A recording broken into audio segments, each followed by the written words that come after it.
Hi viewers, welcome to our channel. ప్రస్తుతం మనతో పాటు ప్రముఖ పొలిటికల్ అనలిస్ట్ కృష్ణ కుమార్ గారు ఉన్నారు. వారితో ఒకసారి మాట్లాడదాం. నమస్కారం మేడం. మేడం, జగన్మోహన్ రెడ్డి గారు క్రిస్మస్ వేడుకలను తల్లిగారైన విజయమ్మ గారితో సెలబ్రేట్ చేసుకుంటున్న ఫోటోలు, వీడియోలు అన్ని కూడా సోషల్ మీడియాలో వైరల్ అవుతున్నాయి మేడం. సో విజయమ్మ గారు కూడా ప్రేమగా, ఆప్యాయంగా జగన్మోహన్ రెడ్డి గారి దగ్గర తీసుకొని ముద్దు పెట్టుకుంటున్న ఫోటో కూడా ఇప్పుడు సోషల్ మీడియాలో వైరల్ అవుతుంది.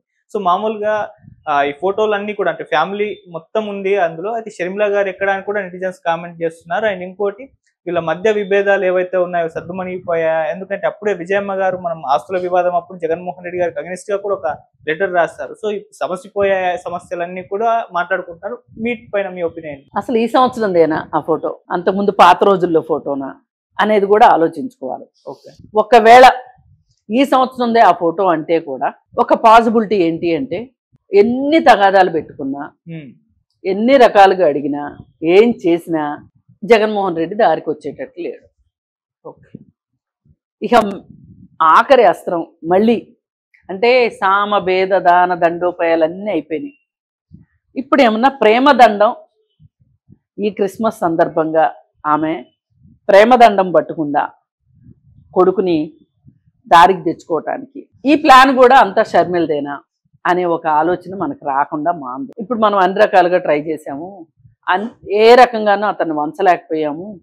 సరే, మరీ నేను వస్తే బాగోదు, నువ్వు వెళ్ళి కొంచెం సిచ్యువేషన్స్ ఎలా ఉన్నాయి, అక్కడ మనకేమన్నా అనుకూల వాతావరణం ఉందా, మనకేమన్నా పని జరిగే అవకాశం ఉందా, అసలు పని జరిగిద్దా జరగదా, ఇవన్నీ గమనించమని చెప్పి విజయమ్మని షర్మిల పంపిందా అనే ఒక అనుమానం కూడా రాకమాందు. ఓకే, కానీ ఏది ఏమైనప్పటికీ ఒక దింపుడు కళ్ళెం ఆశ విజయమ్మ గారిని ఇక్కడ దాకా నడిపించి ఉండవచ్చు.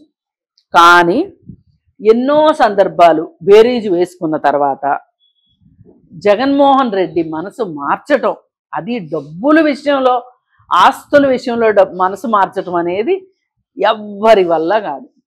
సాక్షాత్తు ఆ జీసస్ వల్ల కూడా కాదు. ఎందుకంటే అతను ఒక కరుడుగట్టిన ఆర్థిక ఉగ్రవాది. ఇది ఒక డబ్బు పైన ఇష్టము, వ్యామోహము, అవసరము, కాంక్ష, హోదా, ఇవన్నీ దాటిపోయిన స్టేజ్లో ఉన్నాడు జగన్మోహన్ రెడ్డి. ఇవన్నీ దాటిపోయి ఆర్థిక అవసరము, మామూలుగా మనకి డబ్బులు సౌకర్యవంతంగా ఉండటానికి డబ్బులు పనికొస్తాయి. కొంత బేసిక్ నీడ్స్, ఆ తర్వాత సౌకర్యాలు, ఆ తర్వాత విలాసాలు, అన్నిటికీ డబ్బు పనికి వస్తుంది, కాదని నేను అనట్లా. కానీ వీటన్నిటినీ మించి ఇంకేదో ఒక మానసిక అవసరంలోకి ఒక మనిషి వెళ్ళాడు అంటే డబ్బు గురించి, ఇక వాళ్ళని ఎవ్వరూ కాపాడలేరు. ఇప్పుడు ప్రస్తుతం జగన్మోహన్ రెడ్డి మనస్తత్వం అది. అతను మనస్సు తృప్తి పడాల్సిందే డబ్బుల గురించి. అదే ఇప్పుడు కార్లు అనుకోండి, ప్రపంచంలో హైయెస్ట్ రేట్ ఉన్న కార్ని వాడుకున్నాను అనుకోండి, ఇంకేముంటుంది కార్లలో. ఇప్పుడు మొన్న ఈ మధ్య ముఖేష్ అంబానీ వైఫ్ మంచినీళ్ళ జగ్గు 48 లక్షలు అని రాశారు. మంచినీళ్ళ జగ్గు 48 లక్షలు ఏంటబ్బా అని ఆలోచిస్తే తీవ్రంగా తేలింది ఏంటి, అది బంగారంతో చేసిన జగ్గు. ఆ జగ్గు తయారు చేయడానికి 48 లక్షలు అయింది. ఆమె మంచినీళ్ళ ఖరీదు 48 లక్షలు అని రాస్తే మనకు కొంచెం టైం పట్టింది అర్థం కావటానికి. ఆ మ్యాటర్ చదివితే గానీ విషయం అర్థం కాల. సరే, అలా ఖర్చు పెడదామన్నా, అలాంటి అవసరాలున్నా అది వేరే విషయం. కానీ ఇలాంటివి ఒక స్థాయికి వచ్చేసిన తర్వాత, ఒక రకంగా ఖర్చు పెట్టేసిన తర్వాత ఇంకేం మిగలదు. కానీ జగన్మోహన్ రెడ్డి ఆకలి మాత్రం, డబ్బుకు సంబంధించిన ఆకలి మాత్రం ఇలా తీరేది కాదు. ఓకే, ఇప్పుడు కొంతమందికి పొట్ట ఆకలి ఉంటుంది, కొంతమందికి మనసు ఆకలి ఉంటుంది. పొట్ట ఆకలే వేసింది అనుకోండి, పొట్ట నిండితే సరిపోద్ది. మనసు ఆకలి అనుకోండి, ఏదన్నా ఒక డిప్రెషను, స్ట్రెస్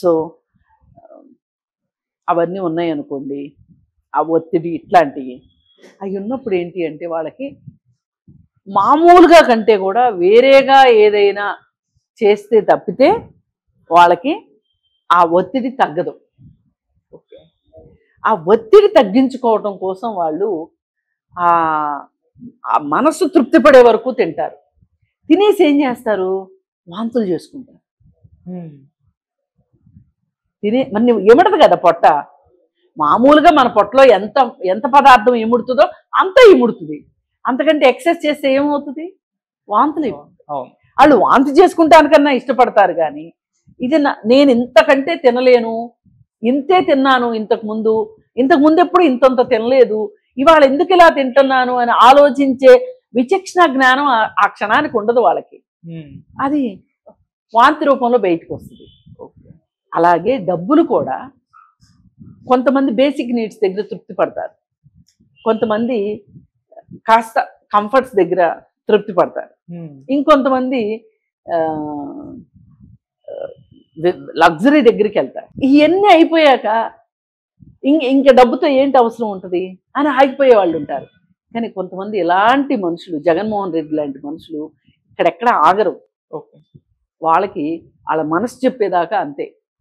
ఆ ప్యాలెస్లు, ఊరికి ఒక ప్యాలెస్, ఇవన్నీ ఎందుకు కట్టారంటారు? ఇది ఒక మానసిక పరమైన జబ్బు. ఎంత ఉన్నా ఇంకా కావాలనిపిస్తుంది. వాళ్ళ ఆకలి తీరదు, దాహం అన్నమాట ఇది. అయితే ఇలా ఉన్న మనిషి ఇలాంటి చిన్న చిన్న చిట్కాలకి లొంగుతాడా? ఇప్పుడు చాలా మంది అనుకోవచ్చు, జగన్మోహన్ రెడ్డి దగ్గర చాలా డబ్బులు ఉన్నాయి కదా, చెల్లికి ఇవ్వాల్సిన వాటా ఇస్తే ఏం పోద్ది అని. కానీ ఆయన మనసు ఒప్పుకోవట్లేదే. ఏం చేస్తాడు పాపం? పైగా ఎక్కడ పెన్ను పేపరు లేవు. ఒక ఎంఓయూ రాసుకున్నామని చెప్తున్నారు. ఆ ఎంఓయూకి ఆయన కట్టుబడి ఉండాలి కదా. ఆ ఎంఓయూ పెట్టుకుని ఆమె కోర్టుకి వెళ్తుందా? కోర్టు ఒప్పుకుంటుందా అంటే ప్రశ్నార్థకమే. ఇంకప్పుడు అతనికి మనస్ఫూర్తిగా ఇస్తే ఇవ్వాలి వాళ్ళు అడిగింది. నిజమే కదా, నా తండ్రి ద్వారానే కదా నేను క్విడ్ ప్రోకో చేశాను, అసలు నా తండ్రికి అధికారం లేకపోతే ఈ డబ్బులన్నీ నేను ఎట్లా సంపాదించేవాడిని? అలాంటప్పుడు నేను నా తండ్రికి ఒక్కడే కొడుకు కాదు కదా, కూతురు కూడా ఉంది కదా, ఆమెకు కూడా వాటా ఇవ్వాలి కదా అని ఒక మనస్తత్వం జగన్మోహన్ రెడ్డికి ఉంటే అసలు ఇవాళ మనం ఇవన్నీ మాట్లాడుకునే వాళ్ళం కాదు. ఎందుకు మాట్లాడుకుంటున్నాం ఇవాళ మనం ఇవన్నీ? ఆ బుద్ధి జ్ఞానం లేదు కాబట్టి. మరి ఇలాంటి వాళ్ళు డబ్బులు ఎలా ఇస్తారు? ఇవ్వరు, పంచడు. ఇది వాస్తవం, కఠిన వాస్తవం. ఇప్పుడు ఆయన పార్టీలో పనిచేసే వాళ్ళకే,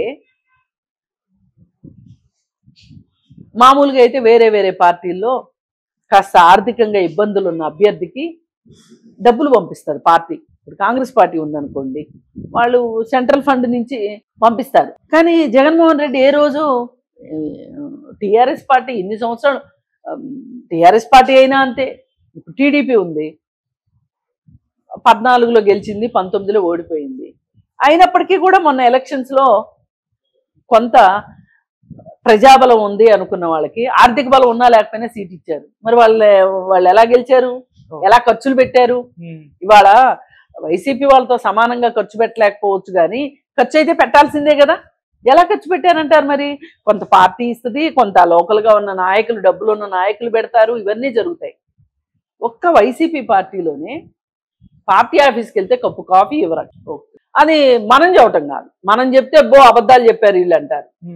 వాళ్ళ సకల శాఖ మంత్రి చెప్పారు, సజ్జల రామకృష్ణారెడ్డి గారే చెప్పారు, మా నాయకుడు కప్పు కాఫీ కూడా ఇవ్వడు అని. అంటే మన కోసం ఉన్న కార్యకర్త కోసం కప్పు కాఫీ ఇస్తే ఏంటి పోద్ది? ఓ పూట భోజనం పెడితే ఏంటి పోద్ది?